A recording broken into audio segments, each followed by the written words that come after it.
আলহামদুলিল্লাহি রাব্বিল মাশরিকাইনি ওয়া রাব্বিল মাগরিবাইন আল্লাযী খালাকা কুল্লা শাইইন যাওজাইন ওয়া আওজাবা আলাইনাল ইহসানা বিল ওয়ালিদাইন ওয়া নাশহাদু আন লা ইলাহা ইল্লাল্লাহু ওয়াহদাহু লা শারীকা লাহু ওয়া আশহাদু আন্না মুহাম্মাদান আবদুহু ওয়া রাসূলুহু সাইয়্যিদুল কাওনাইন সাল্লাল্লাহু আলাইহি ওয়া আলা আলিহি ওয়া আসহাবিহি ওয়া আতবাইহি আজমাইন লাইলাও ওয়া নাহারান ফিত তারফাইন فقد قال الله تعالى في كلامه المجيد وبرهانه التوحيد জবান খুলে পড়েন আউযু বিল্লাহি মিনাশ শাইতানির রাজীম বিসমিল্লাহির রহমানির রহিম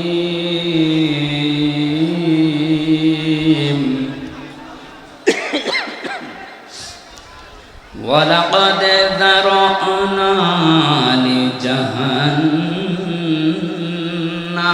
كَثِيرًا مِنَ الْجِنِّ وَالْإِنسِ لَهُمْ قُلُوبٌ لَّا يَفْقَهُونَ بِهَا وَلَهُمْ أَعْيُنٌ لَّا يبصرون بها ولهم آذان لا يسمعون بها أولئك كالأنعام بل هم أضل أولئك هم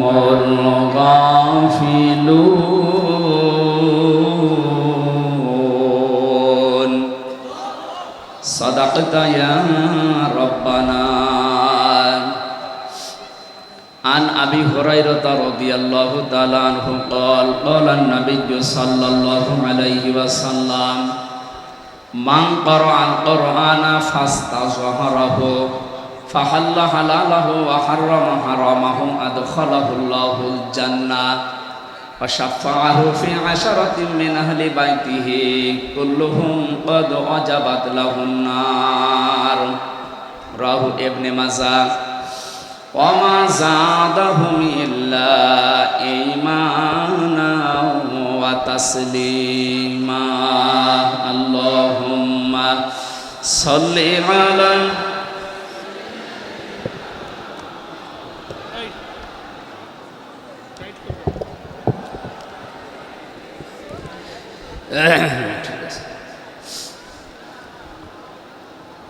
জীবনে কখনো তুমি মিথ্যা বলনি তাই তো তোমায় পেতে কাঁদে ধরনি তোমারই মতো নেতা পেলেও ফুটতো সুখের দোলা চামেলি বকুল আলহামদুলিল্লাহ বাংলাদেশের ঐতিহ্যবাহী জেলা খুলনা শিরোমণি মাধ্যমিক বিদ্যালয় ময়দানে শিরোমণি হাফিজিয়া মাদ্রাসার উদ্যোগে 65তম 3 দিন ব্যাপী মহাবিশ্বের মহাবিশ্বয় আমাদের মালিক আমাদের মনিব মহান রব্বুল ইজ্জাতুল জালালের মুখের পবিত্র বাণী কোরআনে কারীম এ মহতী অনুষ্ঠানের সম্মানিত সভাপতি বাংলাদেশ জামাতে ইসলামী কেন্দ্রীয় কমিটির সেক্রেটারি জেনারেল শিরোমণি হাফিজিয়া মাদ্রাসার সম্মানিত সভাপতি বিশিষ্ট রাজনীতিবিদ সাবেক সংসদ সদস্য ইসলামিক চিন্তাবিদ, শিক্ষাবিদ জনাব অধ্যাপক মিয়া গোলাম পরওয়ার আতালাল্লাহু উমরাহু ওয়া বারাকাল্লাহু ফি হায়াতি, বলেন আমিন। যে বাবা তাকে জন্ম দিয়েছেন তিনি কবরে আছেন, মরহুম মিয়া আব্দুল হামিদ। আল্লাহ রাব্বুল আলামিন তার কবরটাকে যেন জান্নাতুল ফেরদাউস বানিয়ে দেন। এখনো পর্যন্ত তার মা জীবিত আছে, হায়াতে তাজ্জেবা সিহাতে কুল্লিয়া কামনা করছি, বলেন আমিন। যে মাদ্রাসার উদ্যোগে আজকের এই অনুষ্ঠান, জন্মলগ্ন থেকে পর্যন্ত যারা এই মাদ্রাসার দায়িত্বে আছেন, অনেকে কবরে আছে। বিশ্বনবী মুহাম্মদ রাসূলুল্লাহর ঘর মাদ্রাসা, এর দায়িত্বে যারা আছে, নবীর সম্মানে আল্লাহ তাদেরকে যেন মাফ করে দেন। বিশ্বনবীর খাদেম এই পরিচয় নিয়ে হযরতে ওমর বিশাল একটা ফায়দা তিনি নিয়েছিলেন। আমি তার জীবনীতে পড়েছি। তিনি সন্তানকে মাদ্রাসায় দিলেন। ওই সময় প্রধান বিচারপতির দায়িত্বে ছিল হযরতে আলী রাদিয়াল্লাহু তাআলা আনহু। তিনি তার সন্তানটাকে দিলেন মাদ্রাসায়, হযরতে হুসাইন। বারবার কলম ফেলে দিচ্ছে টেবিল থেকে আর বলছে আমাকে তুলে দাও, তুলে দাও। 3 বার তিনি তুলে দিলেন। চতুর্থবার বললেন, দেখো বারবার কলম ফেলে দাও আর আমাকে তুলতে বলো, আমি কি তোমার খাদেম? আমি কি তোমার চাকর? হযরত হোসাইন তিনি বললেন যে তুমি শুধু চাকর না, খাদেম না, তুমি খাদেমের বাচ্চা খাদেম। একটা প্রধান বিচারপতির ছেলেকে যদি বলা হয় যে তুমি খাদেম না, তোমার বাপও খাদেম, ওর মাথা তো এমনি খারাপ হয়ে যাওয়ার কথা। তিনি ওই সময় দেশের প্রেসিডেন্টের ছেলে, বাড়িতে গিয়ে বলছে, আব্বা আমি আর মাদ্রাসায় যাব না। কেন? আমার ক্লাসে হোসাইন আমাকে গালি দিয়েছে এবং তোমাকেও গালি দিয়েছে, বলেছে নাকি আমি খাদেমের বাচ্চা খাদেম, তুমি যদি বিচার না করো আমিও মাদ্রাসায় আর পড়ব। তিনি বললেন ঠিক আছে, বিচার এখন না, জমার দিন করব। হাজারো মানুষ আসবে জমার দিন মসজিদে নববীতে। তিনি খুতবা দেওয়া বন্ধ করে বললেন, হোসাইন এখানে আসো? বলছে হ্যাঁ, এই সামনে আসো।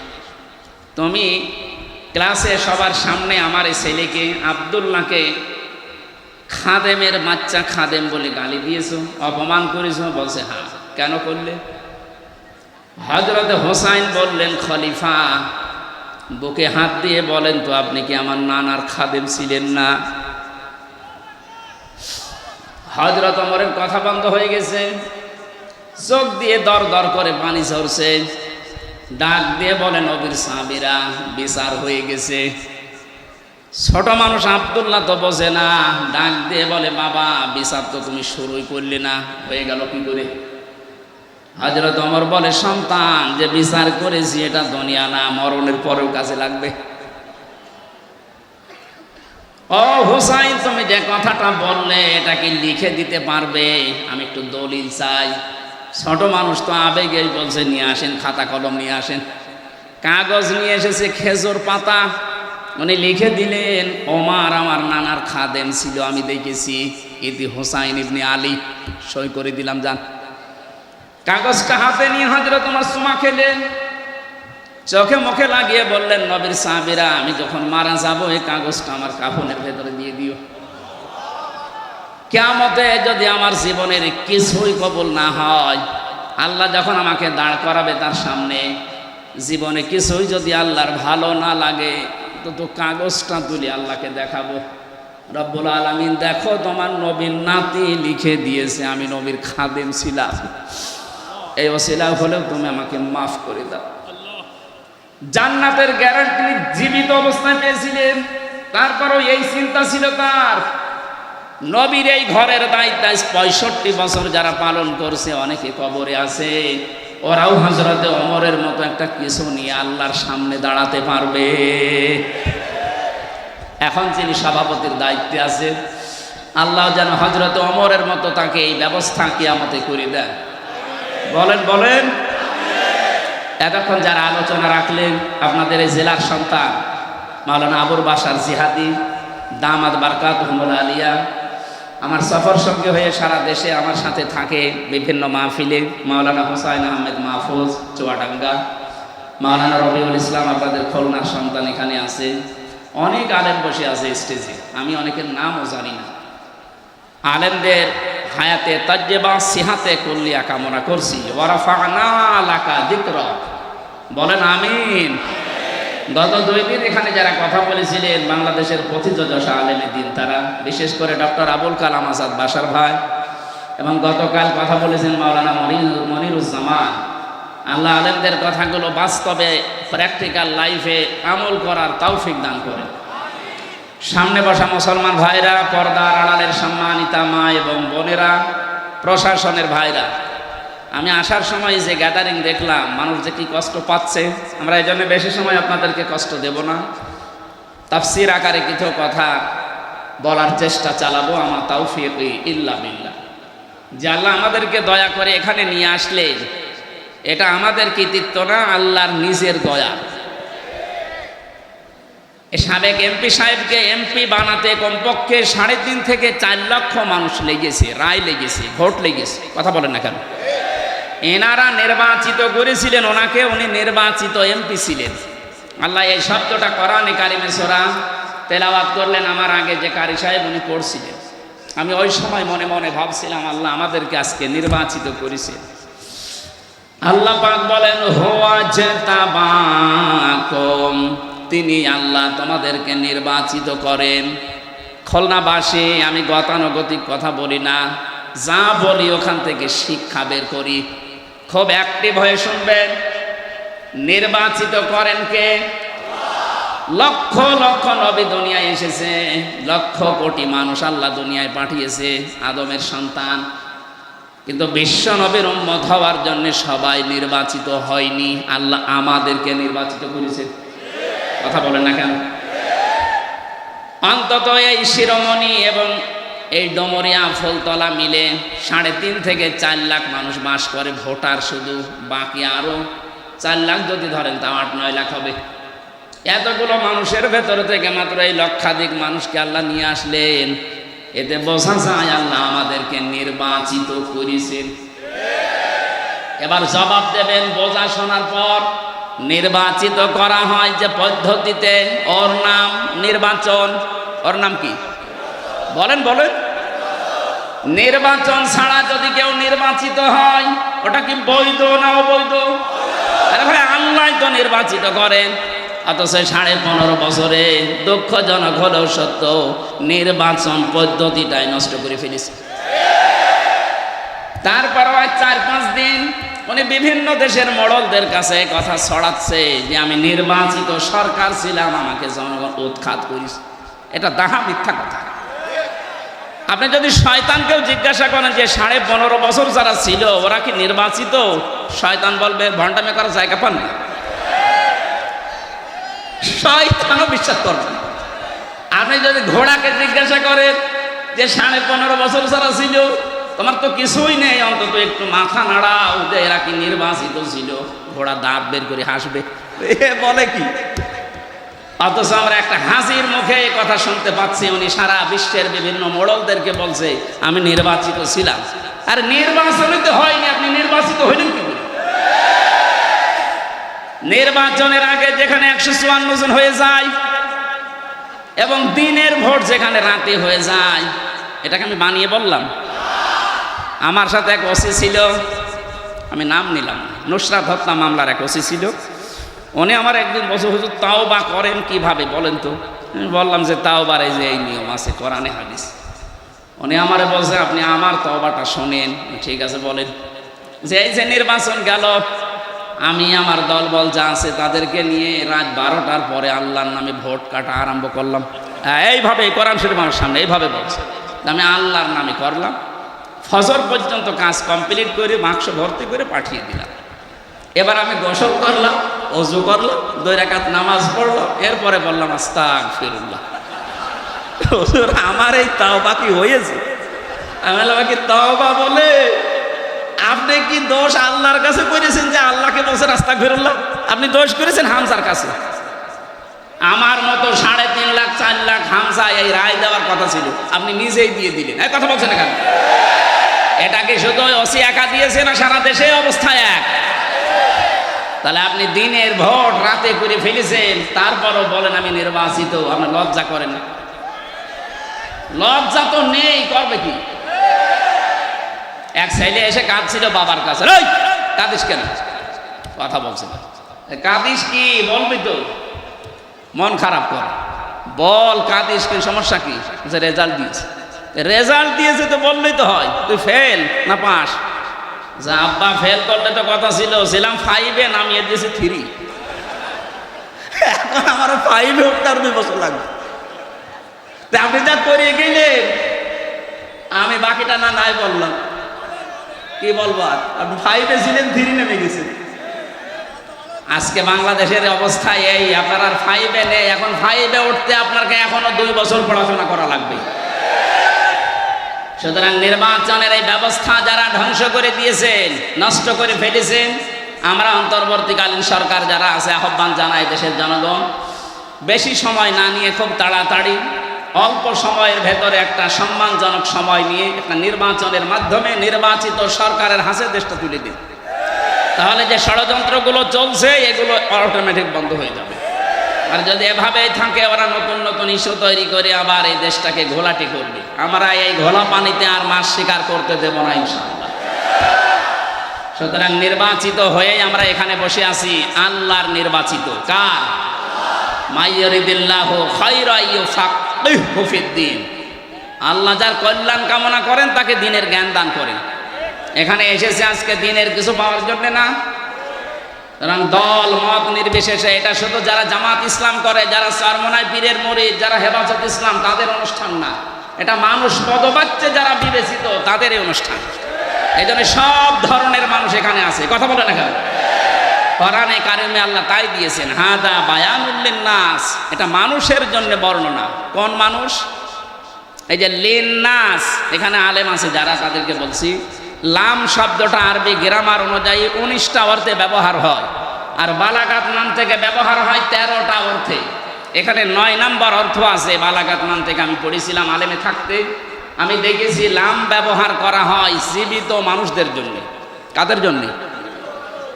এ কোরআন শরীফ আল্লাহ বর্ণনা করার জন্য, বক্তব্য দেওয়ার জন্য দিয়েছেন জীবিত মানুষদের সামনে।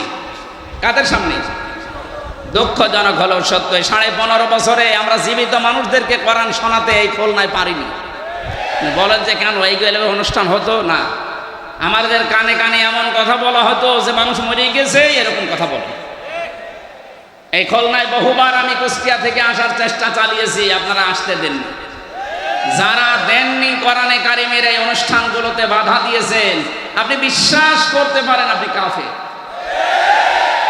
সূরা হামিম সেজদার 26 নম্বর আয়াত। 1500 বছর আগে আবু জেহেল এই সিদ্ধান্ত নিয়েছিল যে লা তাসমাউ লিহাদাল কোরআন, সব চলতে দাও, কোরআনের আলোচনা যেন মুহাম্মদ না করে। শুধু না করে এতটুকু আবু জেহেল সেমেছিল না, অল গৌফি, সেখানে অনুষ্ঠান করবে কোরআনে কারিমের সেইটাই বন্ধ করা লাগবে। ঢোল ঢুকি তবলা বাজিয়ে বিভিন্ন হট্টগোল তৈরি করে, দরকার হয় 44 ধারা জারি করে হলেও। এখন যদি বলেন অল গৌফি, এর ভেতরে 144 ধারা কোন জায়গায় আছে? আপনি ফি জিলালিল কোরআন বলেন, ওখানে বাংলায় না, এই যে অঙ্কে লেখা আছে 144 ধারা। যিনি তাফসির করেছেন, ওখানে বাংলা যিনি অনুবাদ করেছেন ওইটাই দিয়েছে। সুতরাং দুনিয়াতে যারা কোরআনের অনুষ্ঠানগুলো পণ্ড করার চেষ্টা করে, তাদের উদ্দেশ্য এই লাআল্লাকুম তাগলিবুন, আশা করা যায় তারা বিজয় থাকবে, গালিব থাকবে। 1500 বছর আগে আবু জেহেল খুব ভালো করে জানতো আমি যে চেয়ারে বসে আছি এ চেয়ার অবৈধ চেয়ার। কথা বলেন না কেন? অবৈধ চেয়ারের পায়া নড়বড়ে হয়। ও ভালোভাবে জানতো মুহাম্মদ যেটা বলতে চায় এইভাবে যদি মানুষ বসে, তা আমার চেয়ারের পায়া থাকার কথা না। আমার মনে হয় এই 15.5 বছরে যারা দায়িত্বে ছিল এরাও বুঝেছিল হামজা যেটা বলতে চায় এটা মানুষ বুঝলে আমার চেয়ার থাকবে না। এই জন্য কত বড় বড় বুজুর্গ নিয়ে আসতো, জাতীয় মসজিদের ইমাম আসতো, বাধা নেই। তাহিরি ভাই আসে, বাধা নেই। একজন মারা গেছে তোফাজ্জল হোসেন ভৈরবী ভাই, উনি আসতো, বাধা নেই। আমির হামজা যেন না আসে। কেন? ওরা এসে আপনার বাবার কথা বলবে। বলেন, এই যে বাংলাদেশের নাম করা একটা শিল্পপতি যারা আকিস গ্রুপ, নাম শোনেননি? মানে ওনাদের ক্ষতি ঢাকাতে, ওনারা বাবার নামে একটা অনুষ্ঠান করতে বেজের ডাঙ্গায়। 3 বার মাহফিল দিয়েছিল, 1 বার শুধু উঠতে দিয়েছে, 2 বার আমারে ফেরত দিয়েছে। সম্মানিত ভাইরা, যারা এই বোঝার চিন্তায় আছেন, তাহলে আপনি কেন নিজেকে কাফের পরিচয় দিতে লজ্জাবোধ করেন? কোন কারণে? আপনি তো কাফেরই। আল্লাহ বলছেন কোরআন যারা বাধা দেয় এরা কাফের। এরা কি? 2 নম্বরে কোরআন শুনতে আসে, বিশ্বাসও করে, কিন্তু যখন দেখে না এ কাজ কারবার তো আমার সাথে মেলে না, তখন আস্তে করে পেছন দিক থেকে কেটে পড়ে। আল্লাহ বলেন এগুলো মুনাফিক। সূরা নিসা 5 নম্বর পারা 7 নম্বর পৃষ্ঠার 1ম নম্বর লাইনের 61 নম্বর আয়াতে আছে এই তথ্যগুলো। যারা কোরআন শুনতে আসে, বিশ্বাসও করে, কিন্তু কিছুক্ষণ পরে যখন তার প্র্যাকটিক্যাল লাইফে মেলে না, তখন চলে যায়, এগুলো মুনাফিক। দেখেন কোনটা ওঠে না। প্রসাব পায়খানা আর বিড়ি খাওয়ার জন্য গেলে যাবেন, কারণ এ জেলাতে বিড়ি তৈরি হয়। এটা বাদ দিয়ে ভালো লাগছে না এই বলে যদি কেউ চলে যায়, ও কি বলেন? বলেন। আমার মনে হয় অন্তত এই 3টা কারণ ছাড়া আর কেউ যাবে না। 3 নম্বরে কোরআন শুনতে আসে যারা, তারা মুমিন। তারা কি? সূরা আনফালের 2 নম্বর আয়াতে আল্লাহ তাদের পক্ষে এমন একটা সুন্দর কথা জানিয়েছেন, আপনি একটু মিলাবেন। আজকে জন্মের পর থেকে আপনি শুনেছেন না, ওভাবে আধুনিকভাবে শোনেন। ইন্নামাল মুমিনুনা আল্লাযীনা ইযা যুকিরাল্লাহু ওয়াজিলাত কুলুবুহুম ওয়া ইযা তুলিয়াত আলাইহিম আয়াতুহু যাদাতুহুম ঈমানা ওয়া আলা রাব্বিহিম ইয়াতাওয়াক্কালুন। বলেন আল্লাহু আকবার। আল্লাহ পাক বলেন আমার দৃষ্টিতে। কার দৃষ্টি? আরো জোরে বলেন।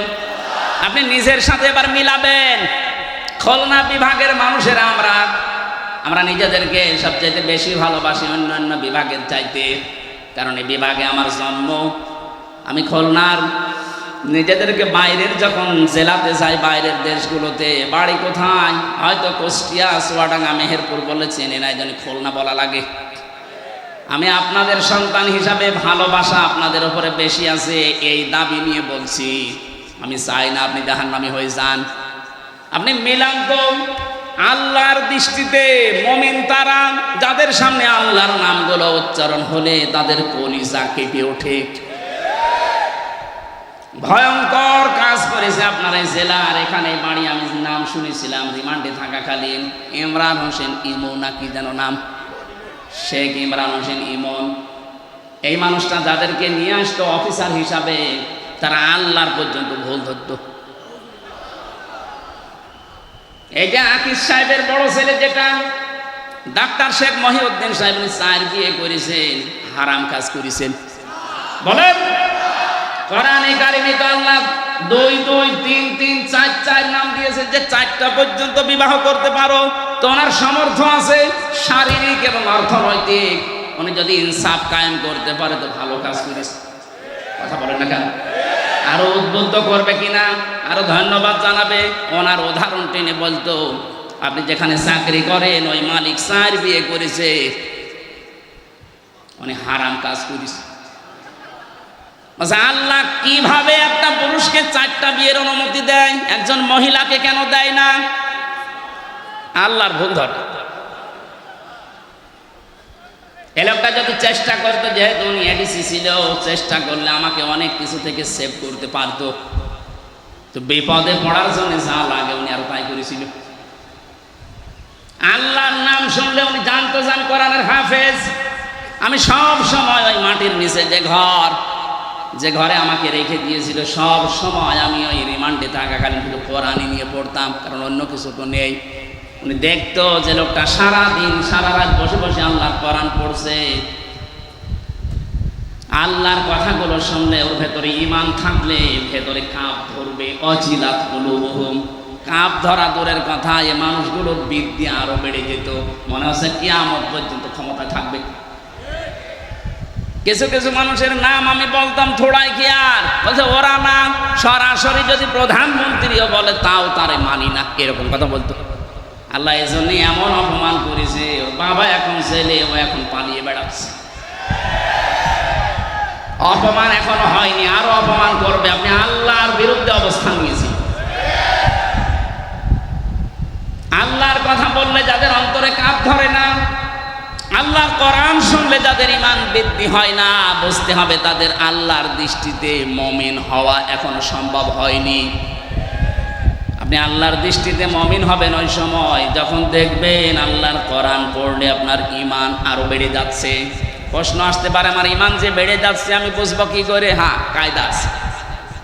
সূরা মাইদা ৭ নাম্বার পারার প্রথম নাম্বার পৃষ্ঠার প্রথম নাম্বার লাইনের ৭৩ নাম্বার আয়াতে আছে, ওয়াইদা সামিউ মা উনজিলা ইলার রাসূলি তারা আ'য়ুনাহুম তাফিদু মিনাদ দাম'i মিম্মা আরাফু মিনাল হক। হে নবী, আপনি যখন কোরআন তাদেরকে শোনাবেন, ওরা যখন কোরআনের এই মর্মমান এগুলো উপলব্ধি করতে পারে, বুঝতে পারবে, আপনি দেখবেন মনের অজান্তেই তাদের চোখ দিয়ে পানি পড়ছে। এখানে যারা বসে আছে লক্ষাধিক মানুষ, আমরা সবার চোখে পানি আসবে না। আজকের আলোচনা শোনার পরে দেখবেন কিছু মানুষের চোখ দিয়ে মনের অজান্তে পানি পড়ছে। ওয়ালা রাব্বিহিম ইয়াতাওয়াক্কালুন, বাড়ি যাওয়ার আগে তারা সিদ্ধান্ত নিয়ে যাবে আজকে থেকে আল্লাহ ছাড়া কারো উপরে ভরসা করব না। এই 3টি বৈশিষ্ট্য যাদের ভেতরে আছে, আল্লাহর নাম শুনলে কলিজায় কাঁপ ধরবে, আল্লাহর কোরআন শুনলে ঈমান বেড়ে তাদের চোখ দিয়ে পানি আসবে, আল্লাহ ছাড়া কাউকে ভরসার স্থল বানাবে না। আল্লাহর দৃষ্টিতে এরা প্রকৃত মুমিন। এরা কি? আল্লাহ এই মানের শ্রোতা হওয়ার তৌফিক দেন, বলেন আমিন। সুতরাং আমরা নির্বাচিত হয়ে যারা এখানে বসে আছি, আমরা খুশি না বেজার? বলেন বলেন, জবান খুলে বলেন আলহামদুলিল্লাহ। দরুদ আর সালাম পড়ছি আমাদের নবী মুহাম্মদুর রাসূলুল্লাহ সাল্লাল্লাহু আলাইহি ওয়াসাল্লামের প্রতি। আমার আজকের তেলাওয়াতকৃত আয়াত আপনারা দেখেছেন, একটা পরিচিত আয়াত পড়েছি, অনেকের কাছে এটা মুখস্থ আছে। সূরা আরাফ আয়াত নাম্বার 179, একটা মাত্র আয়াত পড়েছি। বিশ্বনবীর লক্ষ কোটি হাদিস থেকে মাত্র একটা হাদিসের অর্ধেক পড়েছি। আমরা এই দুইটার সামনে নিয়ে কিছু কথা আপনাদের সামনে বলবো। আল্লাহ যেন আমাকে তৌফিক দেন, আপনাদের ধৈর্য দেন, বলেন আমিন। এটা কি বিড়ি খেতে যাচ্ছে নাকি ওই 2 নাম্বারে? না ভাই, ওঠা যাবে না। যুবক মানুষ যদি উঠে চলে যায়, 1-1.5 ঘন্টা বসে থাকতে পারে না। ও বিয়ে দিলে বউ টেকবে। আমি আর নিচে নামলাম না। এরপরেও যদি কেউ চলে যান, এখানে কিন্তু বহু মেয়ের বাবা বসে আছে। এক কথা বলছে না কেন? আমি নিজেই 3 মেয়ের বাবা। এই যে হোসাইন 2 মেয়ের বাবা, রবিউল 1 মেয়ে। কত মাওলানা বসে আছে দেখেন না, মেয়ে বিয়ে দেবে বলে। আপনি চলে যাবেন মানে? হাজার হাজার মানুষ বসে আছে, মেয়ের বাবারা যে আজকে জামাই সিলেক্ট করবে। এখানে যে 1.5 ঘন্টায় আপনি তুই চলে যান, বলবেন না এর কাছে দিলে আমার মেয়ের জীবন দুনিয়া শেষ। শেষে দেখবেন আপনার আর জীবনে বিয়েই হবে না, কারণ এটা রেকর্ড হচ্ছে। সারা দুনিয়া ছড়িয়ে যাবে যে ওই যে উঠে চলে যাচ্ছে, ওইটার মনে হয় সমস্যা আছে। আশা করছে আপনি 1 ঘন্টা মতো থাকবেন, না চলে যাবেন? থাকবেন তো। 306টা আয়াত আছে, 14টা রুকু আছে, মাত্র একটা আয়াত পড়েছি। আমরা তাফসীর আকারে কথা বলতে চাই নাকি মাছের কাহিনী শুরু করব? তাফসীর শুনতে রাজি আছেন না? আরাফ এ শব্দের শাব্দিক অর্থ পরিচিত হওয়া। আরাফ মানে কি? এই সূরায় 206টা আয়াত আছে বললাম, এর 46 নাম্বার আয়াতের মাঝের অংশে আপনি দেখবেন এই নামটা আছে, আল্লাহ নিজে ব্যবহার করেছে। ওয়া বাইনাহুমা হিজাব ওয়া আলাল আরাফ। এই যে আরাফ শব্দটা, এখান থেকে এর নামকরণ। এটা তাফসীরে ইবনে কাসির থেকে বলছে, মুফাসসির লিখেছেন ওয়া বাইনাহুমা হিজাব। এই আয়াতটা আল্লাহ কেন নাজিল করলেন জানেন? নবীজি ব্যাখ্যায় বলছিলেন, কিয়ামতের দিন আল্লাহ বিশাল একটা প্রাচীর বানাবেন জান্নাত জাহান্নামের মাঝে। কিছু মানুষকে ওখানে দাঁড় করিয়ে দেবেন, এদেরকে আল্লাহ জাহান্নামেও দেবে না, জান্নাতেও দেবে না। সাহাবী প্রশ্ন করলেন হযরতে আবু যর রাদিয়াল্লাহু তাআলা আনহু, হে নবী, এরা জান্নাতে যাবে না, তার কারণ কি? বিশ্বনবী জানিয়েছেন এরা জান্নাতে যাবে না এই কারণে মানুষগুলোর সব কাজ দুনিয়ায় ভালো ছিল, শুধু মা বাবার সাথে খারাপ আচরণ করত। এরকম আল্লাহর ওলি এখানে বসে নেই? এই কথা বলুন, আপনার পায়ে ধরে বলছি, আপনি এখনই শুধরান, এখনই থামেন। তামাম দুনিয়া ভর্তি নেকি নিয়ে আপনি হাজির হবেন কিয়ামতে। কিন্তু মা বাবার মনে যদি বৈধ কোনো কারণে কষ্ট দিয়ে থাকেন, আপনি লিখে নিতে পারেন, জান্নাত পাবেন না। নবীজি জানিয়েছেন, হোমা জান্নাতুকা হোমা নারুকা, মা বাপ তোর জান্নাত, মা বাপ তোর জাহান্নাম। সুতরাং আমাদের আমল যদি, কাজ যদি এরকম কারো থেকে থাকে, সে যেন এক্ষুনি পাল্টিয়ে যায়। কথা বলেন না কেন? আর আমি যতদূর লেখাপড়া করেছি, আমি বাস্তবতা যতটুকু দেখছি, আমার বয়স অল্প আপনাদের চাইতে, আমার এখন 33 বছর, কিন্তু বাস্তব অভিজ্ঞতা আপনাদের অনেকের চাইতে আমার বেশি আছে। আমার মতো ঘোরাঘুরি আমার মুরব্বী জীবনে করেনি। আমি যত জায়গায় গেছি, বাংলাদেশ সহ বিশ্বের, এ মুরব্বী এত বছর বয়সও মনে হয় অত জায়গার নামও শোনেনি। আমরা রাতের বেলা চলাফেরা করা মানুষ, রাতের বেলা আমরা দেখি তিনটা জিনিস বেশি দেখা যায় রাস্তায়, একটা বক্তা, একটা কুত্তা আর একটা পুলিশ। এখন পুলিশ একটু কম পাওয়া যাচ্ছে, কিন্তু বক্তা আর কুত্তা পাওয়া যাচ্ছে রাস্তায়। রাত যত বেশি হয়, রাস্তায় পাওয়া যায় হয় কুকুর নাই বক্তা। কথা বলছে না কেন? পুলিশের নাম বললে ওরা আবার রাগ করে, হুজুর আপনি কুকুরের সাথে তুলনা দিলেন। আরে ভাই, সে নামে তো আমিও আছি, আমি বক্তার নাম বলিনি। রাতের বেলা তো দেখা এদের সাথেই হয়, তাছাড়া অন্য কেউ তো আর রাত জেগে থাকে না, তারা তো ঘুমিয়ে থাকে। এই জন্য বাস্তব অভিজ্ঞতায় আমি বলছি, এই দেশের বহু সংসারে আজ সন্তান জাহান্নামী হয়ে ওই আরাফ নামক প্রাচীরে দাঁড় করা অবস্থায় থাকবে এই দেশে তার বউর কারণে। অধিকাংশ বউগুলো তার আচরণের কারণে সন্তান বাধ্য হয় মা বাবার সাথে খারাপ ব্যবহার করতে। বলেন, তিরমিজি শরীফের হাদিস বলছি, হাজারো মেয়ে লোক বসে আছে, মহিলা প্যান্ডেলের এরকম 4টা বানিয়েছে এরা, আপনাদের চাইতে 4 ডবল মহিলা বসে আছে। সম্মানিত মা বোনেরা, আপনি যদি মনে করেন যে আমি জান্নাতের গ্যারান্টি দুনিয়া থেকে নিয়ে যেতে চাই, আমি জান্নাতি হতে চাই, জান্নাতের 8টা দরজায় যেন আমার জন্য খোলা থাকে, তাহলে দুনিয়ায় 5টা কাজ মাস্ট বি আপনাকে করাই লাগবে। 1 নম্বরে নবীজি বলেনি, যা নাজারা ইলাইহা সাররাতুহু, যখন কোন স্বামী তার স্ত্রীর দিকে তাকাবে, সে যেন স্বামীকে খুশি করে। নবীজির এই হাদিস আজ বাংলাদেশের 100টা প্রায় 98টা মহিলা মানে না। এক কথা বলেন না কেন?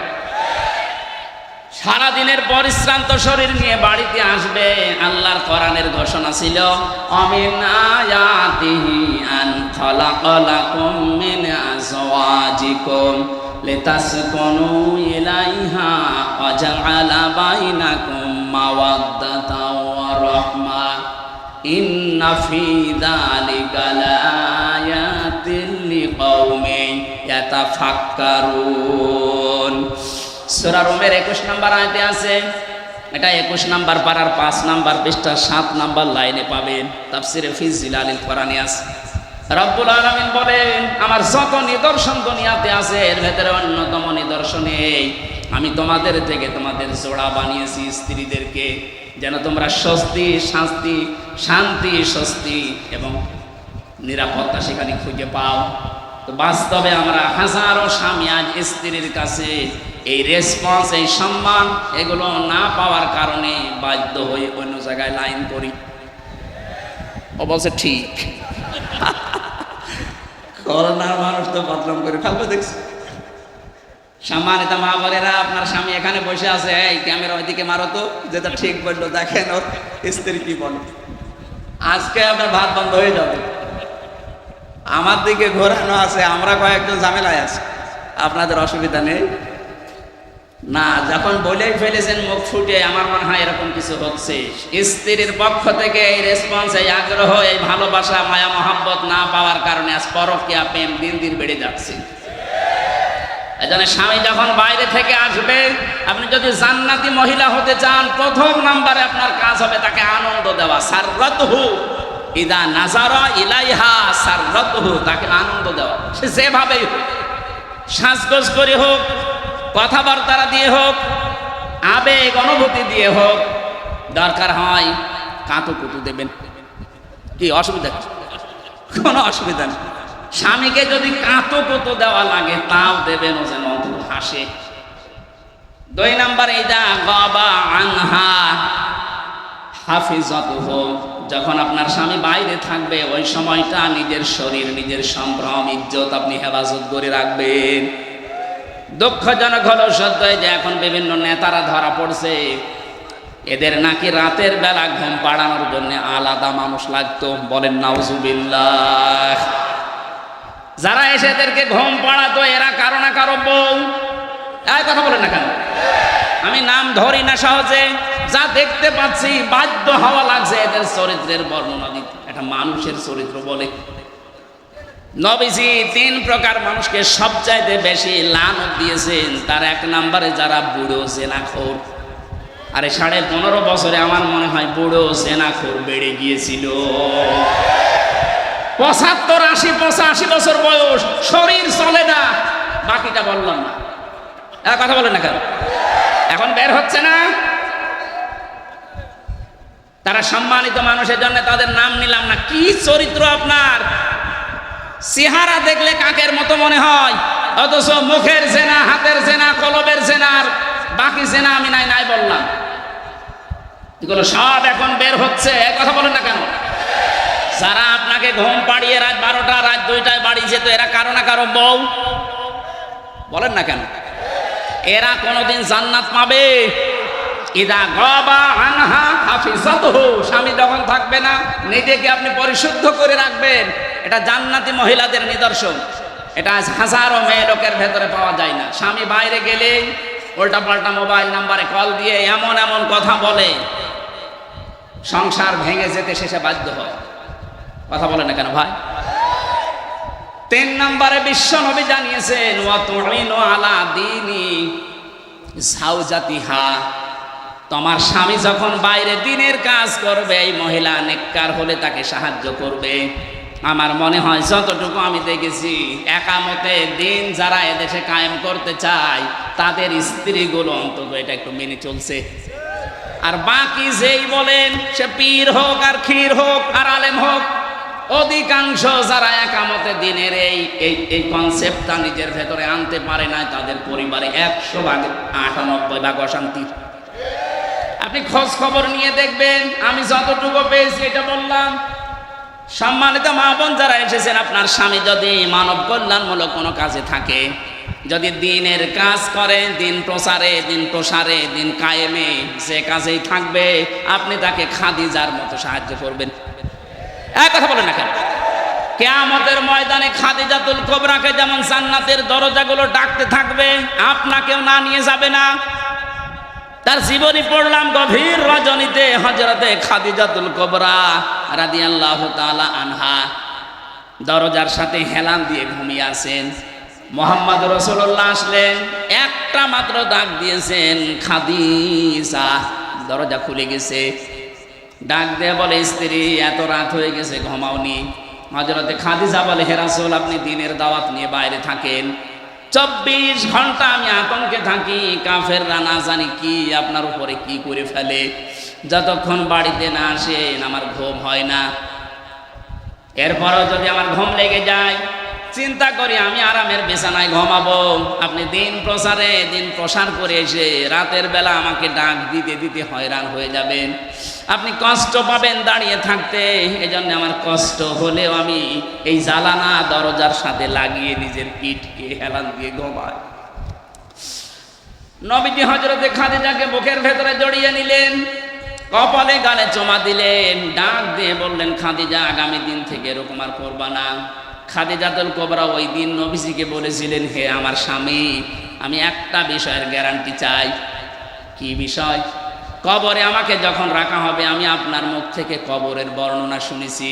পৃথিবীর থেকে বিদায় নেওয়ার পর জান্নাতে যাবার আগ পর্যন্ত ভয়ঙ্কর একটা জায়গার নাম কবর।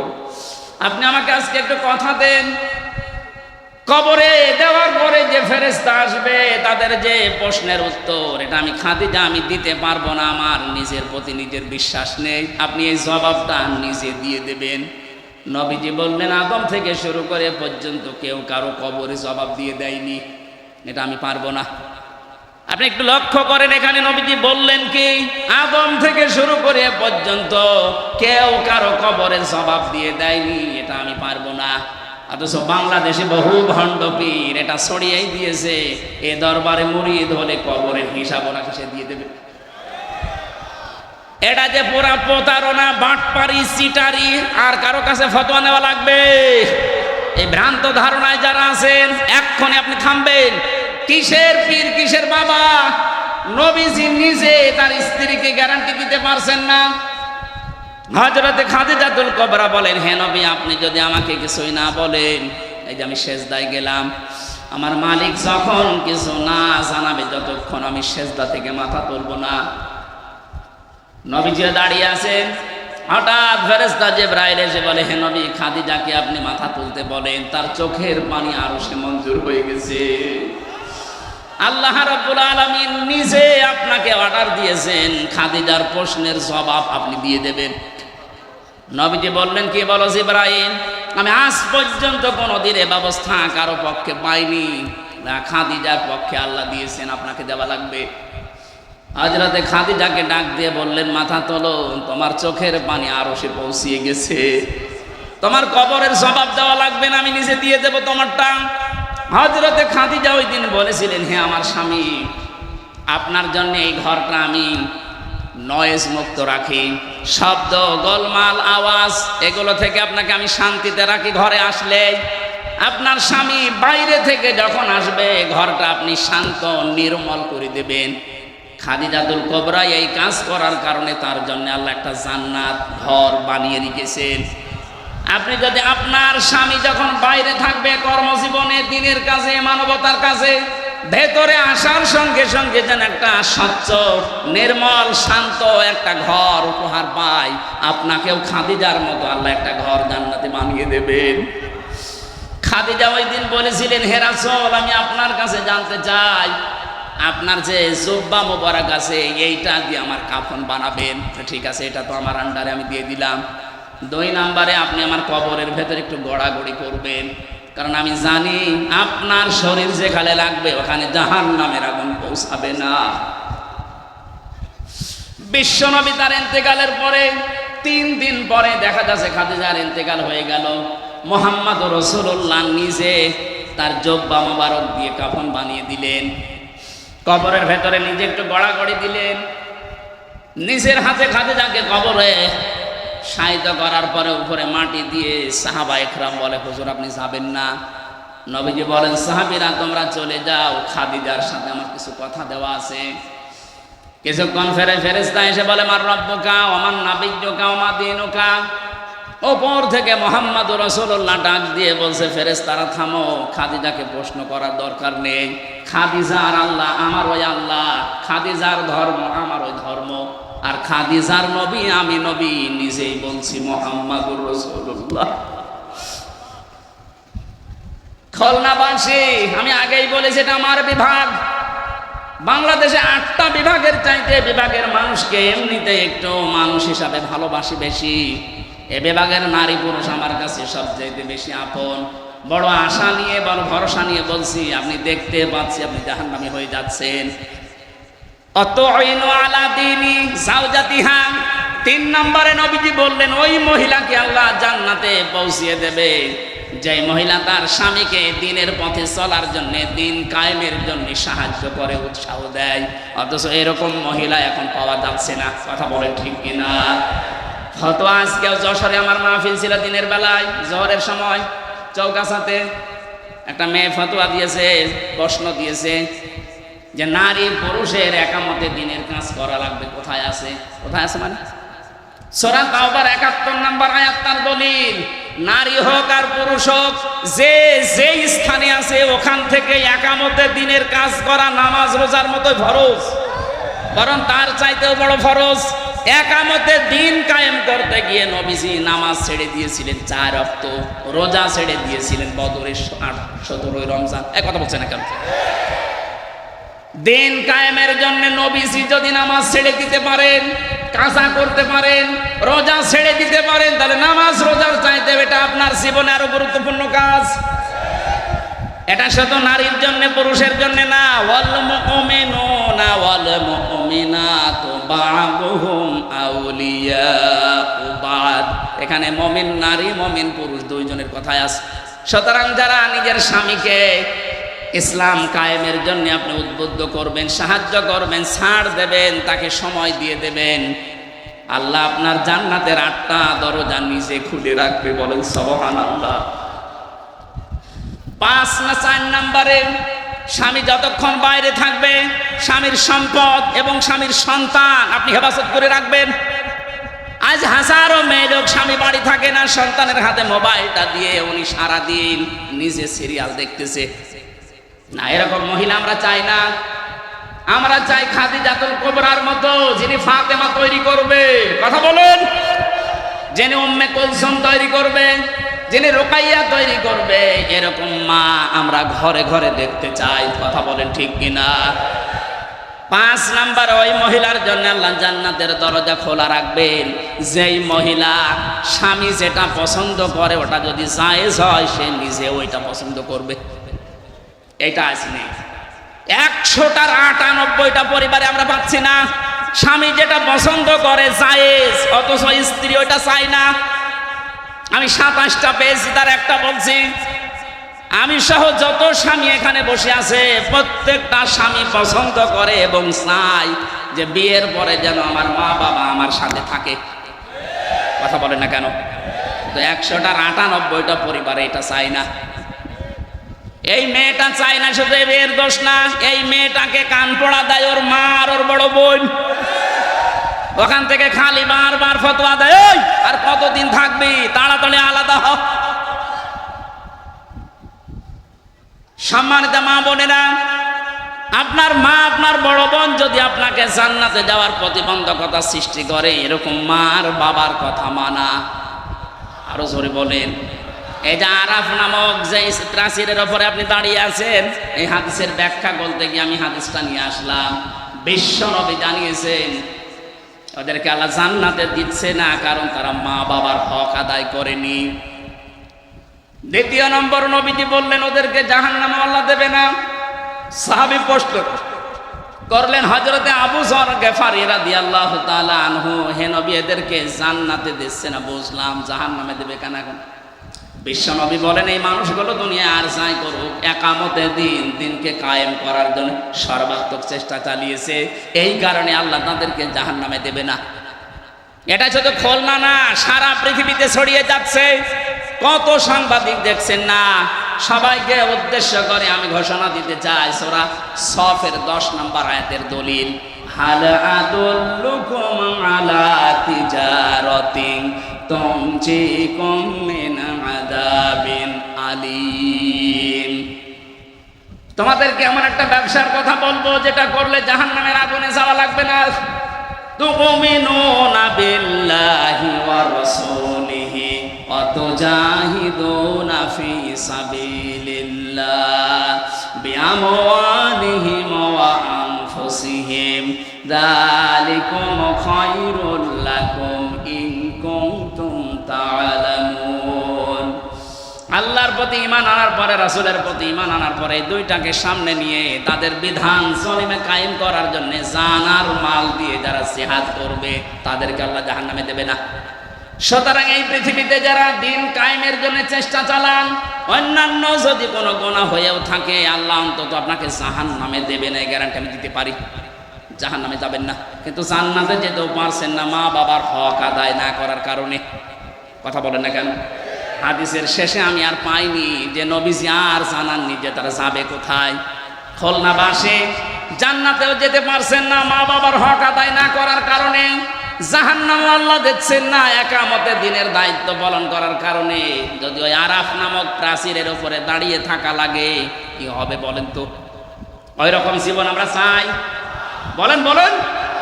এই আরাফ নামক সূরা থেকে একটা মাত্র আয়াত পড়েছি, 206টা আয়াত এখানে আছে, 179 নাম্বার আয়াত। আমার আজকের আলোচনার বিষয় বিবেক। কি বললাম? আরো জোরে। বিবেককে যদি সত্যি কেউ কাজে লাগাতে পারে, জীবনেও সে রাস্তা হারাবে না, সে রাস্তা পাবেই। আজকে আমরা অনেকে রাস্তা হারিয়ে ফেলেছি বিবেককে কাজে না লাগার কারণে। দেখেন তো আল্লাহ কি জানিয়েছেন, ওয়ালাকাদ যারানা লিজাহান্নামা কাসীরাম মিনাল জিন্নি ওয়াল ইনস। আল্লাহ কথা শুরু করার আগে তাকিদ দিচ্ছেন। আল্লাহ পাক বলেন ওয়ালাকাদ, অবশ্যই, যারানা, আমি বানিয়েছি, তৈরি করেছি, লিজাহান্নামা, জাহান্নামের জন্য, কাসীরাম মিনাল জিন্নি ওয়াল ইনস, অধিকাংশ মানুষ আর জিন জাহান্নামে যাবে, এই জন্যই বানিয়েছি। প্রশ্ন আসতে পারে তাহলে আমাদের দোষ কি? যেখানে আল্লাহ কাসির দিলেন কলিল না দিয়ে, আবার কাসির না দিয়ে কাসির র একালে টান আছে। কলিল মানে অল্প, কলিলা মানে একেবারে অল্প, কাসির মানে অল্প, কাসির, কাসির মানে বেশি, কাসির র মানে অনেক বেশি। কত বেশি আমাদের মেধা ধরবে না। আল্লাহ বলেন এত মানুষ আর জিন জাহান্নামে দেব। আমরা যেহেতু প্রশ্নই করে ফেলেছি আল্লাহ, তাহলে আমাদের দোষ কি? আল্লাহ বলেন দোষ আছে। তিনটি ইন্দ্রিয় শক্তি যাদের আছে, এই তিনটা যারা কাজে লাগাবে না, এই মানুষগুলো মাস্ট বি জাহান্নামে যাবে। আর অন্যান্য কারণ আছে অন্য আয়াতে, এই আয়াতে তিনটা পেয়েছি। খুলনাবাসী এখন থেকে আপনি মিলাবেন আপনার ভেতরে এই তিনটা গুণ আছে কিনা। যদি থেকে থাকে এখনই তাওবা করে ভালো হওয়ার নিয়ত করা লাগবে। রাজি আছেন কিনা? রাজি আছেন কারা কারা? দেখি লিল্লাহে তাকবীর, লিল্লাহে তাকবীর, লিল্লাহে তাকবীর। আলহামদুলিল্লাহ। ভাই আমরা এবার তিনটা কারণ বলছি, দেখেন আমার ভেতরেও যদি থাকে আমি এখনই পরিবর্তন হওয়ার সিদ্ধান্ত নেব। এক নম্বরে লাহুম কুলুবুন লা ইয়াফকাহুনা বিহা, তাদের কলব আছে কিন্তু চিন্তা নেই, উপলব্ধি শক্তি নেই। তাদের যে হৃদয় আল্লাহ দিয়েছেন, এই মানুষগুলো চিন্তা ভাবনা করে না হৃদয় দিয়ে। তাদের বিবেক আল্লাহ দিয়েছেন, বিবেকটা কাজে লাগায় না। আমি যে প্রথমে বললাম মানুষ যদি বিবেক কাজে লাগাতে পারে সে কোনোদিন রাস্তা হারিয়ে ফেলবে না। আজ এই জাতি রাস্তা হারিয়ে ফেলেছে শুধু বিবেকটা কাজে না লাগার কারণে। 2006 সালে এই পৃথিবীর ইতিহাস যারা পাল্টিয়ে দিয়েছে, 28শে অক্টোবরে এ দৃশ্য দেখার পরে তামাম পৃথিবী হতভম্ব হয়ে গেল। এরপরও আমাদের বিবেকটা কাজে লাগলো না। আপনি চিন্তা করতে পারেন, একটা জীবিত মানুষকে পিটিয়ে হত্যা করার পরে তার লাশের ওপর একটা মানুষ ড্যান্স দেয়, আর তারা এখন মানবতার বলি উড়াচ্ছে। 7 সালে আমি তখন ম্যাট্রিক পরীক্ষা দেই, আসছিলাম সিরাজগঞ্জ থেকে। রাস্তার মাঝে দেখলাম একটা মরা কুকুর পড়ে আছে। ড্রাইভার গাড়ি চালিয়ে না দিয়ে পাম্প দিয়ে ঢুকিয়ে দিল। গাড়ি একটু ঝাঁকি দিয়েছে, ডাক দিয়ে বললাম ড্রাইভার সাহেব আপনি কি করলেন? এখন এটা উল্টিয়েছে তো গাড়ি। ড্রাইভার আমার বলছে দেখেন না একটা মরা কুকুর পড়ে আছে, আমি ডবল করে আমার চাকা চালাবো, আমার বিবেক নেই। আমি ওনারে যেই বলেছি আরে ভাই এটা তো মরা কুকুর, এ মারলে কি আর না মারলে কি? ড্রাইভার আমার দিকে আবার ঘুরে বলছে হুজুর আপনি কি আসলে হুজুর নাকি বেশ ধরেছেন? কেন? আপনি দেখছেন একটা মরা কুকুর পড়ে আছে, আমি ডবল করে গাড়ির চাকা চালাবো, আমার বিবেক নেই। বললাম ভাই আপনার নাম কি? বলছে সুব্রত। তার মানে উনি হিন্দু মানুষ। নাম কি বলেন বলেন। পিঠের ওপরে থাবা দিয়ে ওই দিন বলেছিলাম আপনি একটা হিন্দু, আপনার ঈমান নেই কিন্তু বিবেক আছে। বিবেক থাকার কারণে একটা নিকৃষ্ট জীব পড়ে আছে মরা, তারপর আপনি ডবল করে মারেন না। অথচ পৃথিবীর আশরাফুল মাখলুকাত আমার জসিম ভাইকে কিছু মানুষ পিটিয়ে মারার পরে ড্যান্স দিয়েছিল। এদেরকে মানুষ আপনি বলতে পারেন? কথা বলেন না কেন? এদের বিবেক কোথায় গেল? আমি আর সাবেক এমপি সাহেব যে জেলখানায় ছিলাম, ওখানে যে রাইটার এই শেষে পেয়েছিলাম, রাইটার যাকে ওই যে খুলনাতে বাড়ি আপনাদের এই 18 মাইলের এদিকে পাইক গাছের এদিকে 18 মাইল আছে না, ওখানে বাড়ি শাওন। এই যে বিশ্বজিৎ হত্যার মামলার আসামি, ওর ফাঁসি ছিল, এখন যাবজ্জীবন 30 বছর জেল খাটা লাগবে। মাঝে মাঝে নাম লিখতে আসতো, গণনা করার সময় বলতাম যে ভাই আপনি কেস করলেন কি করে? সে দেখেন আমার বিবেক ওই সময় কাজ করেনি। এই হিন্দু বেটা আমারে বারবার বলেছিল যে ভাই আমি মুসলমান না, আমি শিবির কি জানি না, আমি ফুল হাতা হাফ হাতা না। কথা বোঝে? আমি ফুল হাতা, আমার হাফ হাতা না, তারপরও আমি ছাড়ি নাই। গরু যেভাবে কোপ দেয়, ছাগল যেভাবে কোপ দেয় মানুষ, আমি ওইভাবে কোপিয়েছি। আপনার বিবেক মরে গেছে। কুষ্টিয়ার আবরার ফাহাদকে যেদিন পিটিয়ে আপনি মেরে ফেলেছেন, কথা বলেন ঠিক কিনা? আপনাদেরকে নিষিদ্ধ করার আমি 100 কারণ বলতে পারবো, কিন্তু বৈধতা দেওয়ার একটা কারণ এই দেশের মানুষের কাছে নেই। আপনি যে বৈধতা পাওয়ার জন্য বলছেন আমরা মানি না, মানে আপনি যে বৈধতা পাবেন, কি দিয়ে পাবেন? একটা জিনিস দেখান যে এই কারণে আপনাদের বৈধতা দেওয়া লাগবে। আপনাদেরকে নিষিদ্ধ করার জন্য আমি 100 কারণ দেখাতে পারবো। এখন আমি নিজে যাদের সাথে জেল খেটে, আবরার হত্যা মামলার আসামিরাও আমাদের সাথে ছিল, ওনাদের ব্লকে ছিল। বিবেকটা আজ আমাদের কাজে লাগছে না। আল্লাহ রাব্বুল আলামিন জানেন লাহুম কুলুবুল লা ইয়াফকাহুনা বিহা, এই শব্দ দিয়ে আরম্ভ করলেন। যাদের বিবেক কাজে লাগে না, এই মানুষগুলোকে আল্লাহ জাহান্নামে দেবেন। আল্লাহ স্মরণ করাচ্ছেন আমাদের ওই জন্মের ইতিহাসটা।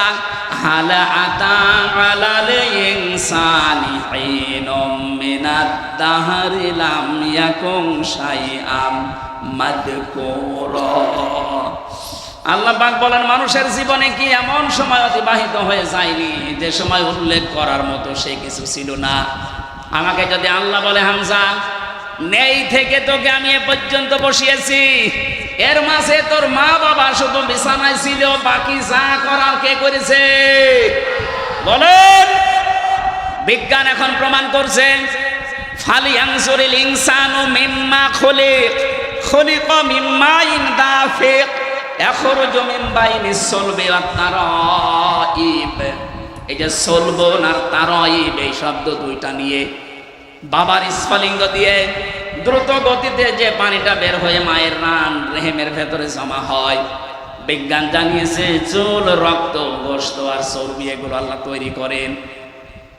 চুল, রক্ত, হাড়, রক্ত, চর্বি আর চামড়া, গোশত, রক্ত, চর্বি আর চামড়া, 4-8টা জিনিস যখন এক হয়ে যায়, আল্লাহ বলেন মানুষ তৈরি হওয়ার জন্য 13টা জিনিস লাগবে। বাকি 5টা আমি আল্লাহ আমার রব নামের কারণে তোকে নিজে দান করেছি। ওয়াজআলা লাকুমুস সামআ ওয়াল আবসারা ওয়াল আফিদা ইলা আখিরিয়া। এই যে শ্রবণ শক্তি, দর্শন শক্তি, বাক শক্তি, আকেল শক্তি আর ঘ্রাণ শক্তি, এটা দুনিয়ায় কেউ দেয়নি, আল্লাহ নিজে দিয়েছেন এই 5টা। এই যে কথা বলতে পারি, বাক শক্তি, এটা দেওয়া কার? আরো জোরে। আশ্চর্যের বিষয়, 15.5 বছরে আল্লাহর এই দেওয়া বাক শক্তিকে অনেকে রুদ্ধ করে রেখেছিল। আমরা কথা বলতে পারি নাই, কথা বলেন ঠিক কিনা? অন্তত এখন যারা কথা বলতে পারছি মন খুলে আল্লাহর এই বাক শক্তি দিয়ে, জবান খুলে শুকরিয়া আদায় করেন আলহামদুলিল্লাহ। আরো জোরে বলেন আলহামদুলিল্লাহ।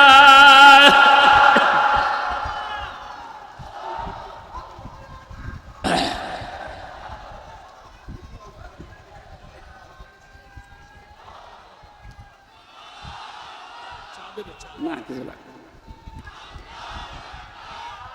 এই বসুন। আউহা ফুতিহাত আবওয়াবুহা ওয়াকালা লাহুম খাযানাতুহা আলাম ইয়াতিকুম রুসুলুম মিনকুম ইয়াতলুনা আলাইকুম আয়াতি রাব্বিকুম ওয়া ইউনযিরুনাকুম লিকা ইয়াউমিকুম হাদা। বলেন আল্লাহু আকবার। খুলনাবাসী, জাহান্নামে যখনই মানুষকে নিয়ে যাওয়া হবে, দরজা খোলা হবে, প্রবেশ করি আবার দরজা তালা লাগিয়ে দেওয়া হবে। এটা আমি জেলখানায় যাওয়ার পরে আয়াতটা আমি উপলব্ধি করতে পেরেছি। আল্লাহ পাক এখানে জাহান্নামের কথা বলার সঙ্গে সঙ্গে জানাননি যে জাহান্নামের দরজা খোলা থাকবে না। জাহান্নামের দরজা সব সময় বন্ধ থাকবে, শুধু আপনাকে প্রবেশ করানোর পরে আবার তালা লাগিয়ে দেবে। বাংলাদেশ সহ বিশ্বে যত কারাগার আছে, জেলখানা আছে, সব নিয়মই এইটা। আসামি প্রবেশ করাবে, করানোর পরে বন্ধ করে দেবে, আবার বের করে দেবে, আবার বন্ধ করে দেবে। কখনো দরজা খোলা থাকে না, 24 ঘন্টা দিন রাত তালা মারা। জাহান্নাম আল্লাহ এইভাবেই বানিয়েছেন, 24 ঘন্টা তালা মারা থাকবে। ভেতরে ফেরেশতারা উপর থেকে জিজ্ঞাসা করবে, তোমাদের কাছে কি নবী রাসূল চাইনি?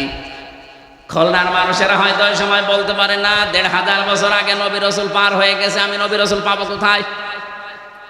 এই যে আলাম ইয়াতিকুম রাসূলুন, এখানে রাসূল বহু বচন না, আল্লাহ এক বচন দেয়নি, বহু বচন দিয়েছেন। প্রশ্ন আসতে পারে, এখন কি রাসূল আছে? কিয়ামত পর্যন্ত আসবে, তাহলে আল্লাহ রাসূলুন বহু বচন দিলেন কেন? জবাব হচ্ছে ফি জিলালিল কোরআন আর ইবনে কাসিরে, এই দুইটা তাফসীরের জবাব। আল্লাহ রাসূলুন বহু বচন দিয়েছেন, এর জন্য কিয়ামত পর্যন্ত নবী রাসূল আসবে না ঠিক, কিন্তু নায়েবে রাসূল আসবে। কথা বলেন না কেন? তামাম দুনিয়ায় যারা এলেম পেয়েছে, আমরা যাদেরকে আলেম বলি, এই আলেমরা যারা জ্ঞান অনুযায়ী তাদের যোগ্যতা অনুযায়ী আমল করবে, এই মানুষগুলো নায়েবে রাসূল, নবীর উত্তরাধিকারী। এই জন্য আল্লাহ রাসূল না দিয়ে রাসূলুন দিয়েছেন। খুলনার মানুষেরা জাহান্নামের দরজার দারোয়ান ফেরেশতা মালিক, উনি বলবে আরে তোদের কাছে নবী আর রাসূল যায়নি, কিন্তু আমির হামজা গিয়েছিল। এক কথা বলেন না কেন? মাওলানা হোসাইন আহমেদ গিয়েছিল, এই জাহান্নামের কথা কি শোনায়নি? এই যে এই শাস্তি সতর্ক করেনি, ওরা তখন বলবে ক্বালু বালা ক্বাদ জানা নাযীর, হ্যাঁ আমাদের কাছে সতর্ককারী গিয়েছিল। যে নাম এখন ফেরেশতারা বলবে ওই নামে, হয়তো আমির হামজা বলতে পারে, হোসাইন আহমেদ বলতে পারে, রবিউল ইসলাম বলতে পারে, আবুল বাশার বলতে পারে, যারা আলেম নবীর উত্তরাধিকারী নায়েবে রাসূল, তাদের নাম বলা হবে। এই জন্য রাসূলুন দিয়েছেন। তারা যখন স্বীকার করবে হ্যাঁ গিয়েছিল, তারপরে কি ফেরেশতারা এই কথা জবাব চাইলে ওরা বলবে ফাকাযাবনা ওয়া কুলনা মা নাযালাল্লাহু মিন শাই, আমাদের কাছে গিয়েছিল কিন্তু কথা শোনার পরে আমরা বিশ্বাস করতাম না, নিজের মনে মনে বলতাম বেটা মনে হয় মিথ্যা কথা বলে। এরকম মন দেশে নেই। এক কথা বলে না, ও বলবে যে বেটা মনে হয় মিথ্যা কথা বলে, এরকম কিছু আল্লাহ নাযিল করেনি। আপনি নিজেও কোরআন পড়তে পারেন না, বোঝেন না, হামজা বলবে আপনি মানবেনও না। আপনি কি হয়েছেন? কি বলেন কি হয়েছেন আপনি? ধরা যেদিন খাবেন সেই দিন ধরা এমন জায়গায় খাবেন, শুধরাবেন, সে পদ্ধতিও থাকবে না। তখন আফসোস করে বলবে ওয়াকালু লাউ কুন্না নাসমাউ আও নাকিলু মা কুন্না ফি আসহাবিস সাঈর। ওই সময় যদি তাদের কথাগুলো শুনতাম আর বিবেক দিয়ে যদি উপলব্ধি করতাম, যদি মেনে নিতাম, তাহলে এই সাঈর নামক জাহান্নামের দরজা দিয়ে আজকে আমাদেরকে আশা লাগতো না। ফাতারাফু বিযামবিহিম, তাদের নিজেদের অপরাধ তারা স্বীকার করবে। ফাসুহকাল লিআসহাবিস সাঈর, জাহান্নামের সাঈর যেটা তার অধিবাসী, তাদেরকে আল্লাহ বাড়িয়ে দেবে। জোরে বলেন নাউজুবিল্লাহ। খুলনাবাসী, আমাদের বিবেক আছে, বিবেক যেন আমাদের কাজে লাগে আজকে থেকে। হামজা তার বাবার কথা বানিয়ে বলছে না, আপনাদেরকে বাঁচার জন্য আয়াতের পারা, পৃষ্ঠা, লাইন, রুকু, সূরার নাম, তাফসীরের নাম সব বলে দিয়েছি। এরপরও যদি কারো বিবেক কাজে না লাগে, আমার মনে হয় ওর বিবেকের উপরে কুকুরে পোশাক করেছে। তারপরও বলছে ঠিক। আশা করছি বিবেকটা কাজে লাগাবেন। বিবেক যদি সত্যি আপনার কাজে লাগে, আপনি রাস্তা পেয়ে যাবেন। কিন্তু যে মানুষগুলো জুলুম করতে করতে মানুষের বিরুদ্ধে অপপ্রচার করে মানুষকে দুনিয়ায় অপরাধী বানানোর জন্য যারা চেষ্টা চালিয়েছে, এদের বিবেককে আল্লাহ মেরে ফেলেন। সূরা আনফালের 23 নম্বর আয়াতে আল্লাহ জবাব দিয়েছেন, ওয়ালাউ আলিমাল্লাহু ফীহিম খায়রান লা আসমাআহুম ওয়ালাউ আসমাআহুম লাতাওয়াল্লাউ ওয়া হুম মু'রিদুন। ওই মানুষগুলো তো শুনবে না, আপনি যতই তাদেরকে শোনানোর চেষ্টা করেন, ওই মানুষগুলো শুনবে না। না শোনার পেছনে কারণে, ওদের শোনার মতো যে মন, এইটা আল্লাহ নষ্ট করে দিয়েছে ওদের অপরাধের কারণে। এজন্য ফেরাউন যখন ডুবে যাচ্ছিল, ওই সময় কিন্তু শেষ কথা ওর ছিল এইটা, আন্নাহু লা ইলাহা ইল্লাল্লাযী আমানাত বিহি বানু ইসরাঈল। ও বলেছিল আমি ঈমান আনলাম ওই আল্লাহর উপরে, যে আল্লাহর উপরে ঈমান এনেছে বনি ইসরাইল সম্প্রদায়। আমি তো মুসলমান, আল্লাহ বলেছেন আলান, এখন তাফসিরে আমি হাক্কানিতে পড়েছি, জবাব দিয়েছেন মুফাসসিরিন ইকরাম, ওকে আল্লাহ পাক জিবরাইলকে কেন বললেন মুখের উপরে কাঁটা লাগিয়ে দাও? এই জন্য বলেছিলেন কারণ লোকটা আল্লাহর একাত্মবাদের ঘোষণা দিয়েছিল, কিন্তু ওই জামানার প্রেরিত পুরুষ যিনি, ওই জামানার নবী রাসূল যিনি হযরতে মুসা, তাকে সে স্বীকার করেনি। বাংলাদেশে আমি আয়াতটা মিলিয়ে দেখলাম অনেকের জীবনের সাথে মিলে যাচ্ছে। ফেরাউন ঘোষণা দিয়েছিল আল্লাহর কার, বলেন বলেন, কিন্তু ওই জামানার প্রেরিত পুরুষ যিনি, তার ঘোষণা সে দেয়নি। ও যদি বলতো লা ইলাহা ইল্লাল্লাহ মুসা কালিমুল্লাহ, আল্লাহরে মাফ করে দিত, কিন্তু আল্লাহর ঘোষণা দিয়েছে। আজও বাংলাদেশের দিকে তাকান, অনেক নামধারী মুসলমান এখানেও বসে আছে, তারা আল্লাহর ঘোষণা দেয়, আল্লাহর হুকুম মতো নামাজ পড়ে, রোজা রাখে, হজ করে, দান সাদকা করে। এই যে চারটা কথা বললাম, এগুলো হুকুম কার? আরো জোরে, এগুলো কি একটাও রাসূলের হুকুম? বলেন না কেন? নামাজ পড়ে, রোজা রাখে, হজ করে, দান করে, হুকুম কার? আল্লাহর বিধান হয়তো মানে, কিন্তু এই জামানার যিনি প্রেরিত পুরুষ, কিয়ামত পর্যন্ত যিনি নবী আর রাসূল, তার রিসালাতের ঘোষণা যখন দিতে বলা হয় তার জীবন মানার কথা, তখন বলে না এটা রাজনীতি। আল্লাহর কসম, আপনারও মরণ হবে ফেরাউনের মতো। ও যদি আমার আল্লাহর ঘোষণা দিয়ে, রিসালাতের ঘোষণা না দিয়ে মারা যায়, ওকে আল্লাহ যদি বলে তোর ঈমান নসিব হবে না, আল আন, এখন কেন? আপনিও যারা এদেশে আছে, বহু মানুষ আমরা দেখতে পাচ্ছি, বলে আমরা কি নামাজ পড়ি না, রোজা রাখি না, হজ করি না, দান সাদকা করি না, করে হুকুম কার? বলেন বলেন। কিন্তু এই জামানার প্রেরিত পুরুষকে মুহাম্মদ রাসূলুল্লাহ, তার জীবনের 23 বছরের জিন্দেগি নবুয়তের, সেটার 13 বছর আপনি মানেন মক্কারটা, মদিনার 10 বছর বলতে গেলে আপনার কাছে রাজনীতি মনে হয়। আপনার মরণ হবে ফেরাউনের মতো। আপনার বিবেক কেন কাজে লাগে না? বিবেকটা কাজে লাগান এখন। ফেরাউন এখনো মিশরের পিরামিডে আছে। ফালিয়াউমা নুনাজ্জিকা বিবাদানিকা লিতাকুনা লিমান খালফাকা আয়া, তোকে আমি নিদর্শন করে রাখলাম, কিয়ামত পর্যন্ত তোর পেছনে যারা আসবে তারা যেন তোকে নিয়ে শিক্ষা নিতে পারে, কিন্তু না। ওয়া ইন্না কাসীরাম মিনান নাসি আন আয়াতিনা লাগাফিলুন, অধিকাংশ মানুষ তোকে দেখতে যাবে, তোকে দেখে আসবে, তোকে দেখা পর্যন্ত শেষ, কিন্তু তারা শিক্ষা নেবে না। এই দেশে যারা দায়িত্বে ছিল, অনেক মানুষ বাইরের বিভিন্ন দেশ ভ্রমণ করেছে, ওখানে যাওয়ার পরে বিভিন্ন নিদর্শনগুলো দেখেছে, কিন্তু দেখার পরে তাদের বিবেকে কাজ করেনি, বিবেক মরে গেছে। ইন্না শাররাদ দাওয়াবি ইনদাল্লাহি সাম্মুল বুকমুল্লাযিনা লা ইয়াকিলুন, সূরা আনফালের 22 নম্বর আয়াত আল্লাহ জানিয়েছেন, যত সৃষ্টি আমি করেছি সব চাইতে নিকৃষ্ট আমার কাছে ওই লোকটা যার বিবেক কাজে লাগে না। আমাদের অন্তত আল্লাহ যাদের বিবেক দিয়েছে, বিবেকটা কাজে লাগাবেন না লাগাবেন না? যারা লাগাবেন না তারা বিশ্বাস করে নেন আপনি জাহান্নামী।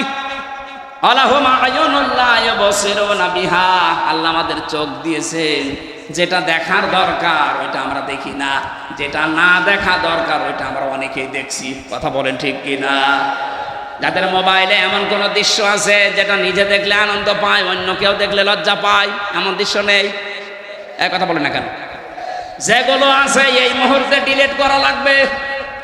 যেটা নিজে দেখলে আনন্দ পাচ্ছেন, অন্য কেউ দেখলে আপনি কষ্ট পান, লজ্জা পান, এই দৃশ্যটা হারাম, এটা এই মুহূর্তে ডিলিট করা লাগবে।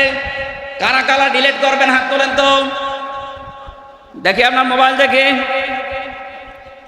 কইলে দেন, এদিকে আসেন, নিয়ে আসেন তাড়াতাড়ি। ভিডিও ফাংশন দেখেন তো কি আছে, ফলেন তাড়াতাড়ি, খোলেন ফলেন। দাঁড়ান, আমি মাহফিল শেষ করে মোবাইল রাখছি, এটা রেখে দেন তো আমি দেখবো। আলাহুম আয়ুনুল লা ইউবসিরুনা বিহা, আপনার চোখ আছে কিন্তু আপনি না দেখার ভান করেছিলেন।